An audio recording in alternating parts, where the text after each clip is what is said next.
सफ़र की हद है वहाँ तक जहाँ तक कुछ निशान रहे, चले चलो जहाँ तक कि ये आसमान रहे। ये क्या उठाए कदम और आ गई मंजिल। मज़ा तो तब है जब पैरों में कुछ थकान रहे। नमस्कार, आप सभी का स्वागत है आपकी बात संवाद 365 के साथ, और मैं हूँ आपके साथ पुष्पा पुंडेर। और आज के जो हमारे मेहमान हैं उनसे हम आपको मिलवाएंगे, उनसे बातें करेंगे और जानेंगे उनके बारे में। लेकिन उससे पहले मैं आप लोगों से कुछ कहना चाहती हूँ। व्यूवर्स, अक्सर पहाड़ी इलाकों से लोग माइग्रेट करते हैं और उसके बाद सफल होते हैं, लेकिन वहीं कुछ लोग ऐसे भी होते हैं जो एक मुकाम हासिल करने के बाद भी अपने जन्म स्थान को, अपने मूल स्थान को नहीं भुलाते और उनके विकास के लिए आगे काम करते रहते हैं। तो आज जो हमारे मेहमान हैं वो हैं जाने माने advocate and solicitor Delhi high court और सुप्रीम कोर्ट, संजय शर्मा जी। तो आइए उनसे बात करते हैं और जानते हैं उनके बारे में। संसाधनों के अभाव में एक इंसान खुद को बेबस समझने लगता है, लेकिन एडवोकेट संजय शर्मा ने संसाधनों की कमियों के चलते भी खुद को एक ऐसा मुकाम दिया जिसके जरिए वो आज हर किसी के लिए प्रेरणा बन गए हैं। संजय शर्मा पेशे से वकील हैं और सॉलिसिटर भी हैं। संजय शर्मा पेशे से वकील और सॉलिसिटर तो हैं ही, लेकिन वो अपने इस पेशे के जरिए समाज सेवा भी करते हैं। अपने सपनों को साकार करने के लिए संजय शर्मा पहाड़ से पलायन कर दिल्ली में बस गए थे। बावजूद इसके वो कभी अपनी मातृभूमि को नहीं भूले। चलिए अब आपको सुनाते हैं एडवोकेट संजय शर्मा की कहानी, खुद उन्हीं की जुबानी। आपकी बात संवाद 365 के साथ।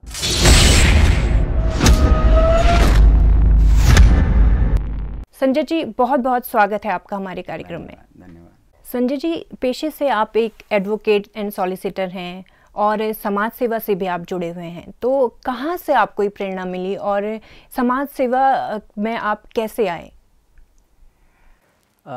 समाज सेवा जो है वो डे वन से जब मैंने होश संभाला है जी। तो अक्सर आपने देखा होगा कि उत्तराखंड के गाँव में बहुत कमियां थी। जिस टाइम पे हमने प्रारंभिक शिक्षा वहाँ पे ली है तो कमियां थी, हमारे पास भी बहुत सारी चीज़ों की कमियां थी। उस समय जो हम देखते थे, कई बारी बाहर निकलते थे, देखते थे कि भाई लोगों के पास जो हमारे पास नहीं है, लोगों के पास वो चीज़ें हैं। शायद वो मेरे पास उस टाइम पे होती तो मैं उस टाइम पे कुछ और तरक्की कर सकता था, कुछ भी कर सकता था। तो एक टाइम पे वो जुनून था कि मेरे पास क्यों नहीं है। वो धीरे धीरे जब मैं बड़ा हुआ, मेरे पास संसाधन अपने आए, रिसोर्सेज प्राप्त किए, तब मुझे लगा कि ठीक है, उस टाइम पे मेरे पास नहीं था। तो आज की डेट में मुझे ऐसा नहीं करना चाहिए कि जो मेरे पास है मैं उसको आगे ना बांटूं।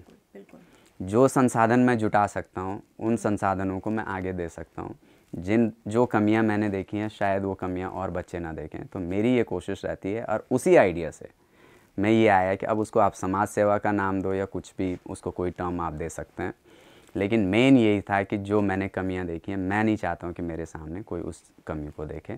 तो ये शुरुआत करते हुए मैं समाज में आया हूं। तो अब इसको समाज सेवा आप कह सकते हैं। जी।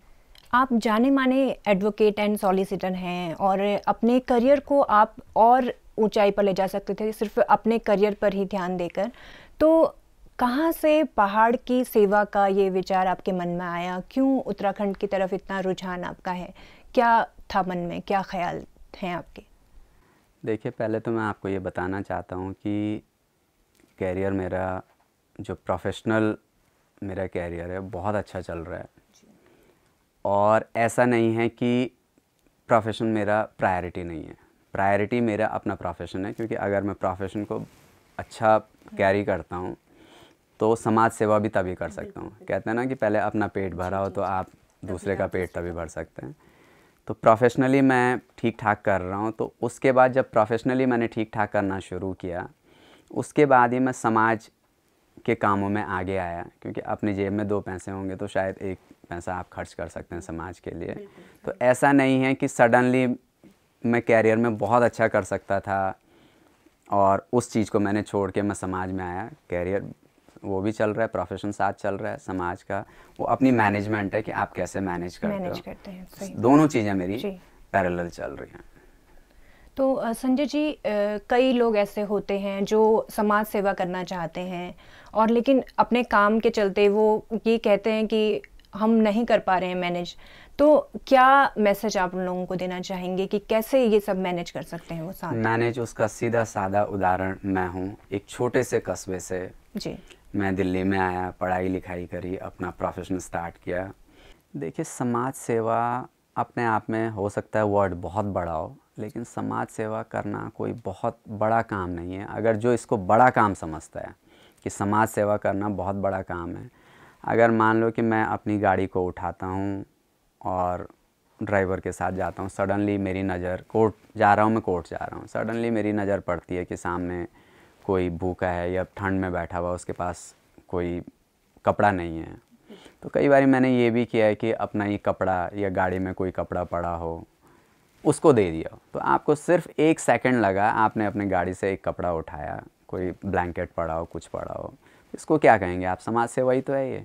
तो उसके लिए आपको कोई मैनेज करना है, स्पेशली कहीं आपको कहीं जाना है, जहाँ तक मैनेज करना है, क्या आपने अपना काम किया। हमारे कोर्ट के टाइमिंग्स होते हैं, क्लाइंट को हम टाइम देते हैं अपने हिसाब से, अपनी डायरी के हिसाब से टाइम देते हैं। मुझे किस बीच कहाँ जाना है, किसके साथ क्या बात करनी है, समाज में कहाँ कहाँ क्या क्या काम करने हैं, वो मैनेज करना मेरी डायरी के हिसाब से होता है, जो कि प्रॉपरली हर कोई इसको मैनेज कर सकता है। हर किसी के पास 24 घंटे हैं, लेकिन आप उस टाइम को कैसे मैनेज करते हैं, तो टाइम मैनेजमेंट का हुआ है। तो आप परफेक्टली अपना प्रोफेशन और समाज सेवा दोनों को कर सकते हैं। तो संजय जी, अगला सवाल मेरा आपसे ये है, और मैं चाहती हूँ कि हमारे व्यूवर्स को भी पता चले कि आपका मूल स्थान कहाँ है और आपकी एजुकेशन कहाँ से हुई है। मेरा उत्तराखंड में गढ़वाल रीजन से बिलोंग करता हूँ। रुद्रप्रयाग डिस्ट्रिक्ट में एक छोटा सा गांव है दरमाड़ी जी, वहाँ मेरा जन्म स्थान है। प्रारंभिक शिक्षा मेरी हुई है जागधार में, जो कि दरमाड़ी से आधे किलोमीटर के पास है। प्रारंभिक शिक्षा मेरी वहाँ पे हुई है। उसके बाद सारी मेरी पढ़ाई, स्कूलिंग और कॉलेज, लॉ सारा दिल्ली में हुआ है मेरा। सारी पढ़ाई फिर मेरी दिल्ली में हुई है।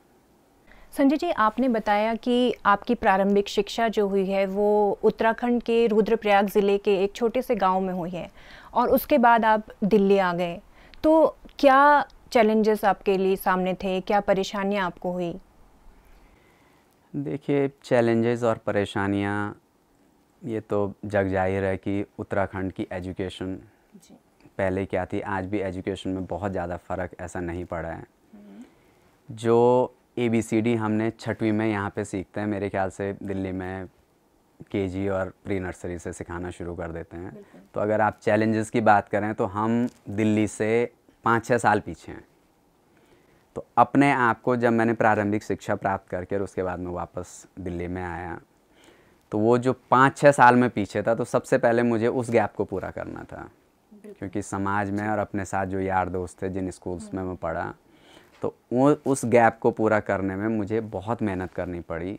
क्योंकि जो ABCD लोगों को प्री नर्सरी में यहाँ पे आती थी, वो हमने 6वीं में सीखी थी। तो आप सोचो कि 6वीं में वो इंग्लिश की किताबें पढ़ती थी और हमें ABCD नहीं आता था। तो उस चीज़ को वो काफ़ी हमें मेहनत करनी पड़ी इस चीज़ की, और वो बहुत बड़ा चैलेंज है अपने आप में। अगर सोचो आप, तो जिसको ABCD नहीं आती है, वो सडनली उसके सामने इंग्लिश की किताब रख दी जाए, तो उसके लिए बहुत बड़ा चैलेंज है वो। तो इन चैलेंजेस को फेस किया काफ़ी। संजय जी, एक वकील की पर्सनैलिटी को जब हम अज्यूम करते हैं, सोचते हैं कि कोई वकील है तो वो रौबदार होगा और एक अच्छा वक्ता होगा, और ये जो सादगी आपके अंदर है, ये कहाँ से आपके अंदर आई, कैसे प्रेरणा मिली आपको? ये प्रेरणा मुझे एक फ़ौजी को देख के आई है। एक फ़ौजी जो देश की सीमा पे होता है जी, उसका रूप बहुत डिफरेंट होता है। बिल्कुल। और वो रूप हम नहीं देखते हैं। वही जो रूप मेरा कोर्ट में होता है, वो रूप परमिटेड नहीं है किसी को देखना, कि भाई, क्योंकि वो अंदर है, वहाँ ना कोई कैमरा जा सकते हैं, ना कोई रिपोर्टर जा सकते हैं, कोई नहीं जा। तो उस रूप को आपने कभी नहीं देखा है, ना देख सकते हैं, क्योंकि बहस कोई लाइव टीवी पे या उस पे नहीं चलती है। तो एक जो सैनिक होता है, जो सीमा पे होता है, उसका वहाँ पे रूप कोई उग्र रूप होता है। लेकिन वही सैनिक जब अपने घर में आता है, अपने यार दोस्तों के सामने बैठा होता है, बहुत शांत, काम। वही चीज़ मैंने सीखी हुई है कि जब मैं कोर्ट में हूँ तो मैं एक एडवोकेट हूँ। कोर्ट से बाहर आते ही मैंने जैसे ही अपना गाउन, बैंड, कोट उतारा, अपने कपड़े चेंज किए, तो मैं एकदम से एक सिंपल आदमी बन जाता हूँ। तो वो रौब भी मेरा, वो जो एडवोकेट का है जी, वो रौब चेहरे से हट जाता है। तो एक काम, और वो आपको अगर समाज में कोई किसी चीज़ को कोई आपने काम करना है, चाहे वो आपका प्रोफेशनल काम हो या समाज से रिलेटेड काम हो, आपको कूल और काम रहना पड़ेगा। ये नहीं कि हर जगह आप अपना रॉब। आज तक मैंने कभी भी अपनी गाड़ी में गया हूँगा, चाहे वो ड्राइवर की वजह से मेरा चालान होता है, मैंने कभी किसी ट्रैफिक पुलिस वाले को नहीं बोला है कि भाई मैं एडवोकेट हूँ, मेरा चालान कैसे कर दिया। हाथ जोड़ के ही बोला होगा भाई कि ठीक है गलती हो गई, कितने का चालान हुआ। मैंने कभी नहीं बोला कि मैं एडवोकेट हूँ। तो जब आप कोर्ट से बाहर होते हो तो आपका वो रूप, वो रौबदार रूप वहीं पे कोर्ट में छोड़ देना चाहिए आपको। तो आपको समाज में अपना दूसरा रूप अपना दिखाना चाहिए कि जो कि आपका रियल है। रौब आप दिखाते हो क्योंकि वो आपकी डिमांड है, प्रोफेशन की डिमांड है। वो एग्रेशन आपको अपने क्लाइंट को रिलीफ दिलाने के लिए वहाँ पे एग्रेशन दिखाना है, लेकिन वो एग्रेशन आप अपने फ्रेंड्स के साथ, अपनी फैमिली के साथ या अपने क्लाइंट्स के साथ नहीं दिखा सकते। तो ये चीज़ है कि मैंने कूल और काम रहना सीखा है। संजय जी, महिलाओं और बच्चों के विकास को लेकर आप कई काम कर रहे हैं और आगे भी चर्चा है कि आप काफ़ी कुछ उनके लिए करने वाले हैं। तो इसके पीछे आपका उद्देश्य क्या है और क्या स्ट्रेटजी आपकी रहने वाली है, किस तरह से आप इस काम को करने वाले हैं? देखिए, आपका बहुत अच्छा सवाल है और अगर जो मैं इसका आंसर देने वाला हूँ हर कोई इस चीज़ को अपने दिमाग में बिठा ले तो शायद इस समाज में कोई समस्या नहीं होगी। महिला वो है जिसने हमें जन्म दिया। बिल्कुल। महिला वो है जो हमारी बहन है। महिला वो है जो हमारी दोस्त है। महिला वो है जो हमारी पत्नी है। महिला वो है जो हमारी भाभी है, चाची है, ताई है। हमने हर रूप में महिला की इज्जत की है, रिस्पेक्ट की है, लेकिन किसकी की है कि जो हमारी या तो रिश्ते में है या हमारी दोस्त है या कोई रेफरेंस है, तो उनकी तो हमने इज्जत कर ली है। लेकिन जो उससे बाहर हैं तो सडनली हम मुंह फेर लेते हैं, हम भूल जाते हैं कि ये भी महिला हैं। तो मैंने ये कोशिश करी है कि नारी सशक्तिकरण का, अगर हम हर किसी महिला की इज्जत करेंगे, ये ना सोचते हुए कि ये हमारी बहन है, माँ है, पत्नी है, दोस्त हैं, हर महिला की इज्जत अगर हम करेंगे तो शायद इस समाज में कोई समस्या नहीं आएगी। बिल्कुल। दूसरी चीज़ कि महिला की इज्जत कैसे होगी। आज अगर मैं एक पर्टिकुलर किसी एज में हूँ तो सडनली मेरे को ये संस्कार मेरे दिमाग में डाले जाएं कि भाई आपको महिला की इज्जत करनी है, ये पॉसिबल नहीं है। क्योंकि मैंने हो सकता है कैसी संस्कृति देखी है, कैसे संस्कार देखें, किस परिवार के साथ, किस परिवेश में रहा हूँ, किन दोस्तों के बीच में रहा हूँ, कहाँ पढ़ाई लिखाई हुई है, इसका बहुत फ़र्क पड़ता है। अब आप सोचो कि एक बच्चे से शुरू करते हैं जी। उस बच्चे को अगर आपने ऐसी शिक्षा, दीक्षा और संस्कार दिए, उसको ये समझाया आपने कि देखो एक महिला के विभिन्न रूप तो हैं लेकिन महिला वो रिस्पेक्टेबल है, तो वो उस चीज़ को सोच के चलेगा डे वन से, और जब वो बड़ा भी होगा तो वो सोचेगा कि हाँ भाई ये जो है महिला जो है रिस्पेक्टेबल होती है। तो मेरा फोकस दोनों जगह है, बच्चे को शिक्षा देना। मैं बच्चे को कभी ऐसी कोई मैंने उसको हेल्प नहीं की है कि भाई तेरी कहीं मैं मॉडर्न स्कूल में, कहीं तेरा डीपीएस में या कोई बढ़िया जगह तेरा एडमिशन करा देता हूँ, नहीं। मैंने बच्चे की शिक्षा पे, संस्कारों पे, उस पे ध्यान दिया, उस पे जोर दिया है। मैं डिग्रीज़ देने में, डिग्रीज़ लेने में बिलीव नहीं करता हूँ। तो मैं बच्चे की शिक्षा इस तरह से कि भाई उसके संस्कार पले बढ़ें और वो ये चीज़ सोचे। नारी सशक्तिकरण हो तो मेरे ख्याल से इस समाज में, तो इसीलिए मैंने इन दो चीज़ों पे बहुत फोकस रखा है। संजय जी, आप जाने माने एडवोकेट एंड सॉलिसिटर हैं और समाज सेवा में भी आप काफ़ी टाइम से बहुत अच्छा काम कर रहे हैं, काफ़ी नाम आपका है। और संजय जी, कई एडवोकेट ऐसे हैं जो समाज सेवा के बाद आज राजनीति में चरम पर हैं। तो अगर आपको पॉलिटिक्स से कोई बहुत अच्छा ऑफ़र अगर मिलता है तो क्या करेंगे आप, क्या कदम आपका रहेगा? देखिए, आज आप कह रहे हैं, लोग कह रहे हैं, तो शायद मैं भी अज्यूम कर रहा हूँ कि मैं बहुत अच्छा वकील हूँ, सॉलिसिटर हूँ। अगर अच्छा हूँ या जैसे भी हूँ, लेकिन वकालत के साथ साथ मेरी समाज सेवा चल रही है जी। और कल को जैसे आप कह रहे हैं कि कहीं से राजनीति से कोई ऑफ़र आता है जी, तो राजनीति से भी ऑफ़र आएगा तो जो मेन ऑब्जेक्ट मेरा ये है वो मेरा समाज सेवा है। यहाँ हूँ तो समाज सेवा कर रहा हूँ, राजनीति में जाऊँगा तो समाज सेवा। समाज का आदमी हूँ, समाज के लिए काम करूँगा। मेरी पोजीशन जो मर्जी हो, जहाँ यहाँ रहूँ वहाँ रहूँ, जहाँ मर्जी रहूँ, करूँगा समाज की। लेकिन मैं एक क्लैरिफाई करना चाहता हूँ कि बहुत सारे सवाल उठ रहे हैं, लेकिन ऐसा कोई भी इस समय मेरा कोई ऐसा इरादा नहीं है जी। और अगर आगे कोई ऐसी चीज़ आती है तो मैंने आपको बता दिया कि प्राइम ऑब्जेक्ट मेरा ये है। आगे क्या होगा उसका फ्यूचर तो हम देखते नहीं हैं, फ्यूचर में क्या होगा, लेकिन आज की डेट में मेरा ऐसा कोई इरादा नहीं है। संजय जी, बेरोजगारी एक बहुत बड़ा मुद्दा हमारे समाज में है और सरकार भी इसे लेकर कई दावे करते हैं, कई वादे करते हैं, लेकिन बेरोजगारी जस की तस बनी हुई है। आपने भी कई युवाओं को रोज़गार दिलाने का काम किया है, तो किस तरह से आप इस काम को करते हैं? ताकि मैं ये इसलिए पूछ रही हूँ ताकि जो हमारे व्यूवर्स हैं और रोज़गार की तलाश में हैं, तो वो किस तरह से इसका फ़ायदा ले सकते हैं? जो बेरोज़गारी को आज तक मैंने दूर करने की कोशिश करी है, वो बेरोज़गारी दूर हुई है। जैसे जो मेरी क्लाइंटेज है कि कोई मेरे पास अपने रेफरेंस से आया, कोई उत्तराखंड का भाई बहन जो भी आए, उनके एजुकेशन के हिसाब से वो मेरे पास आए कि भाई हम इतने पढ़े लिखे हैं, हमारे पास रोज़गार नहीं है। तो मैंने अपने हिसाब से देखा भाई मैं किस क्लाइंट के पास भेज सकता हूँ, जिसकी फैक्ट्री हो, कोई इंडस्ट्रियलिस्ट हो, कोई कॉर्पोरेट क्लाइंट हो, किसी का प्राइवेट वो हो, मैं वहाँ उनको भेज देता था।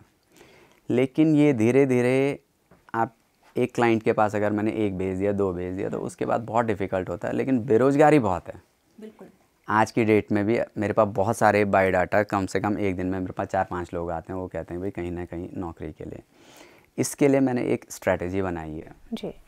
स्ट्रैटेजी ये बनाई है कि सबसे बड़ा काम अभी क्या हुआ है कि उत्तराखंड गवर्नमेंट ने जो इन्वेस्टर्स सबमिट किए हैं, बहुत सारे लोगों को, देश विदेश के लोगों को बोला है कि भाई आप उत्तराखंड में आओ और यहाँ पे आप इन्वेस्ट करो। मैंने काफ़ी अपने क्लाइंट्स को और बहुत लोगों को अप्रोच किया और उनसे उत्तराखंड में इन्वेस्ट कराया। शर्त एक ही रखी, आप उत्तराखंड में इन्वेस्ट करोगे, वहाँ पे फैक्ट्रीज़ लगाओगे, तो कम से कम मेरे रेफरेंस से आप इतने लोगों को नौकरी दोगे। एक दूसरा जो हमने काम किया है कि कृषि का, आज की डेट में किसी भी गांव में आप चले जाओ तो बंजर भूमि है। हमने बहुत सारे गांवों से ऐसा शुरू कर दिया कि उस बंजर भूमि को उपजाऊ करने के लिए, ज़रूरी नहीं है कि उसमें आप गेहूं, चावल, दालें, सब्जियां उगाओ, उसमें हमने ऐसी ऐसी चीज़ें हमने ये आइडेंटिफाई करने की कोशिश कर रहे हैं कि भाई इस ज़मीन में क्या उपजाऊ है, क्या चीज़ हो सकती है। तो वहाँ पे हमने वो करना शुरू किया। वहाँ पे कम से कम एक जगह पे शुरू में थोड़ी बहुत इन्वेस्टमेंट होती है। उस इन्वेस्टमेंट को करके पता चलता है कि वहाँ पे आपके 10, 15, 20 लोग उसमें उनको रोज़गार मिल गया है। ये किया है। दूसरा हमने काफ़ी जोर लगा रहे हैं मेडिकल का कि उत्तराखंड में, क्योंकि अब मैं ये उत्तराखंड की बात कर रहा हूँ आपसे। उत्तराखंड में हमने मेडिकल की ये कोशिश करी है कि छोटी छोटी चीज़ें, जैसे अब हमारी क्या प्लानिंग है कि अगर आप उत्तराखंड के किसी भी गाँव में आप चले जाओ जी, आपको अपना ब्लड टेस्ट कराना है तो ब्लड टेस्ट करा, अगर मैं पर्टिकुलरली अपना गांव की बात बताऊं या अपने गांव से दूर की कहीं की बात बताऊं, तो एक छोटा सा अगर मुझे एक्सरे कराना होता है, ब्लड टेस्ट कराना होता है, उसके लिए मुझे कम से कम 30-32 किलोमीटर दूर जाना पड़ता है और वहाँ पे मुझे वो करना। आज की डेट में हमने क्या कोशिश करी है कि बहुत छोटी छोटी चीज़ें हैं, हमने एक छोटे छोटे वहाँ पे लैब बनाने की कोशिश कर रहे हैं कि छोटे छोटे लैब बनाओ, वहाँ पे एक एक्सरे मशीन रख दो और ब्लड टेस्ट के लिए कोई ऐसी वो कर दो, ठीक है, वो सैंपल कलेक्ट करके चाहे वो आगे वो कर दें, लेकिन एक बीमार महिला को, एक बुजुर्ग इंसान को, छोटे बच्चे को, ये नहीं है कि आप वहाँ से 30, 32, 35, 40 किलोमीटर आगे ले जा रहे हो। तो हम ये बहुत अच्छे लेवल पे ये चल रहा है और धीरे धीरे इसमें हम सक्सेसफुल होंगे। तो एक तो फैसिलिटी के साथ साथ रोजगार मिलेगा, क्योंकि वो उत्तराखंड में हो रहा है तो उत्तराखंड के ही लोग उससे लाभान्वित हों। संजय जी, हमारे सोर्सेस से पता चला है कि उत्तराखंड की जेलों में कई लोग ऐसे हैं, कुछ गुनहगार भी हैं उनमें और कुछ बेगुनाह भी हैं, जो अपने घर में कमाने वाले सिर्फ अकेले व्यक्ति थे। तो कई समय से आप उनकी मदद भी कर रहे हैं, तो किस तरह से आप इस काम को कर रहे हैं? देखिए, मदद जो कानूनी मदद होती है, अगर किसी ने कोई गुनाह किया है तो लॉ जो है उसके अपने प्रोसीजर हैं, लॉ का फॉलो करेगा।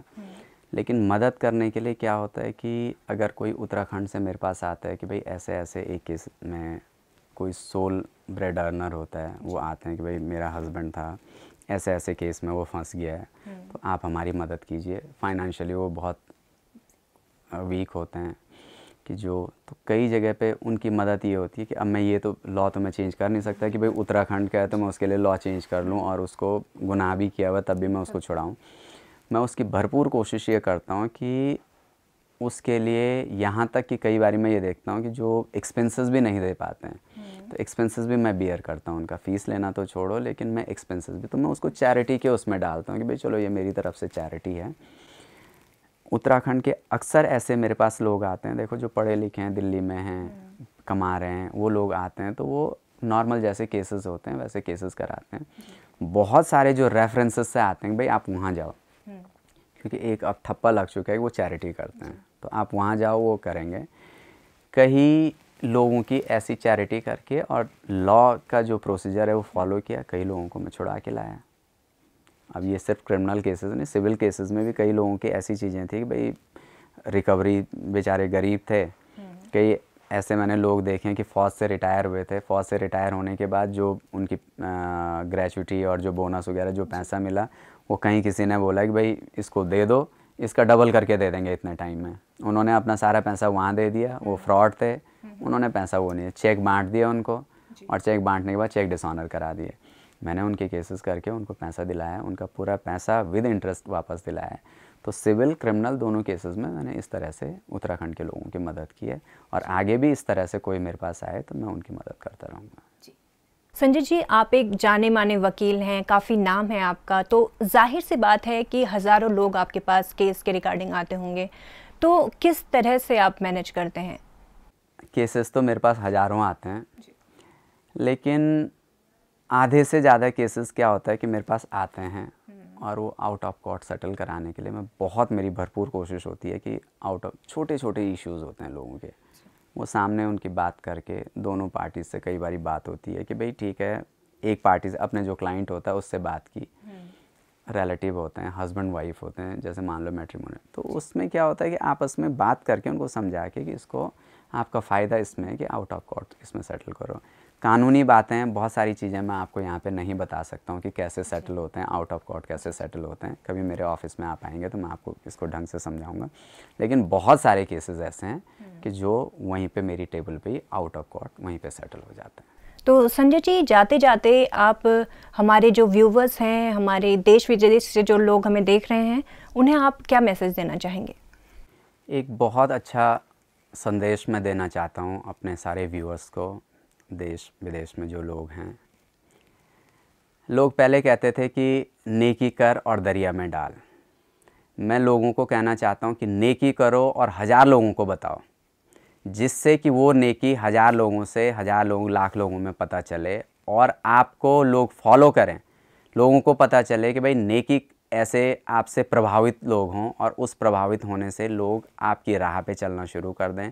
अगर आप छोटा सा काम एक करते हैं तो लोग आपसे जुड़ेंगे, आपसे प्रभावित होकर आपके प्रभाव में आके लोग जुड़ेंगे, वो उस छोटे से काम को बड़ा काम कर सकते हैं। तो इसलिए आप काम करो, लोगों को बताओ कि ऐसे ऐसे काम करो, उनको प्रभावित करने की, उनको कन्विंस करने की कोशिश करो।